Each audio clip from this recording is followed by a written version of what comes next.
நண்பர்களுக்கு வணக்கம். இன்றைக்கி நம்ம வெங்காய பச்சி எப்படி செய்யுதுன்னு பார்க்கலாம். அதுக்கு இந்த மாதிரி வெங்காயத்தை முழுசாக எடுத்து இந்த மாதிரி கட் பண்ணி வச்சுக்கோங்க. இந்த வாக்கில் அப்போ தான் பச்சிக்கு நல்லாயிருக்கும். இதே போல் கட் பண்ணி எடுத்து வச்சுக்கோங்க.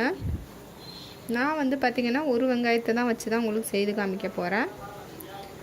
இப்போ ஒரு வெங்காயத்தை தான் நான் கட் பண்ணியிருக்கேன். நீங்கள் எவ்வளவு தேவையோ அதுக்கேற்ற மாதிரி கட் பண்ணி எடுத்து வச்சுக்கலாம். இந்த மாதிரி இந்த ஷேப்பில் கட் பண்ணி எடுத்து வச்சுக்கோங்க. வாங்க எப்படி செய்யுதுன்னு பார்க்கலாம்.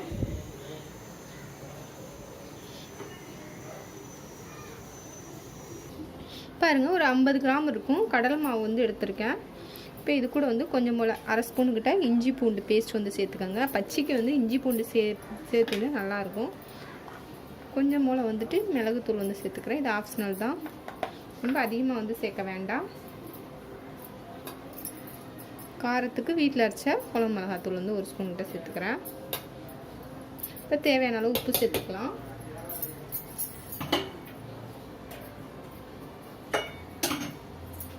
தேவையான அளவு உப்பு சேர்த்து எல்லாத்தையும் கொஞ்சம் போல் தண்ணி விட்டு கொஞ்சமாக தண்ணி விட்டு கலந்துக்கோங்க.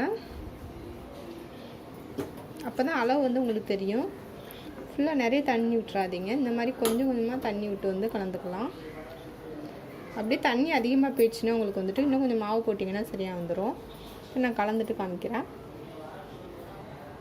பாருங்கள், இந்த மாதிரி பதத்துக்கு பிசைஞ்சுக்கணும். இந்த மாதிரி திண்ணமாக இருக்கணும்.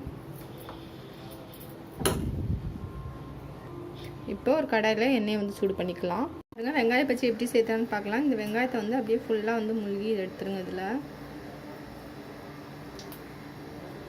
இந்த மாதிரி வந்துச்சுன்னா அதை தனியாக எடுத்து வச்சிடலாம்.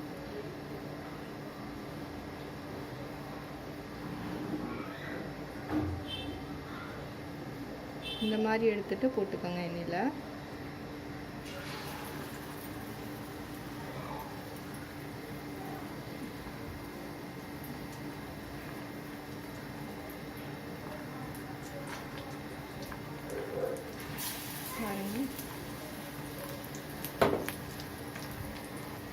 பாருங்க, ஒரு சைடு வந்ததுக்கப்புறம் இந்த மாதிரி திருப்பி போட்டுக்கலாம். இப்போ பாருங்கள், எடுத்துடலாம். நான் ஃபஸ்ட்டு வெங்காயம் வறுத்து எடுத்தேன், குட்டி குட்டி வெங்காயம். அதனால் கொஞ்சம் வெங்காயம் தான் இருக்குது. கொஞ்சம் கருப்படிச்சு மேலே கருப்பாக இருக்குது அந்த வெங்காயம். இப்போ எல்லாத்தையுமே எடுத்துக்கலாம். இப்போ இந்த வெங்காயத்தில் நம்ம பிசைஞ்சு வச்சுருக்கோம் மாவு இதில் கலந்துக்க போகிறேன். பாருங்கள், வெங்காய பச்சி சூப்பராக ரெடி ஆயிடுச்சு. என்னோட இந்த பதிவு பிடிச்சிருந்ததுன்னா லைக் பண்ணுங்கள். இவ்வளோ நேரம் என்னோடய பதிவு பார்த்தவங்களுக்கு ரொம்ப ரொம்ப நன்றி.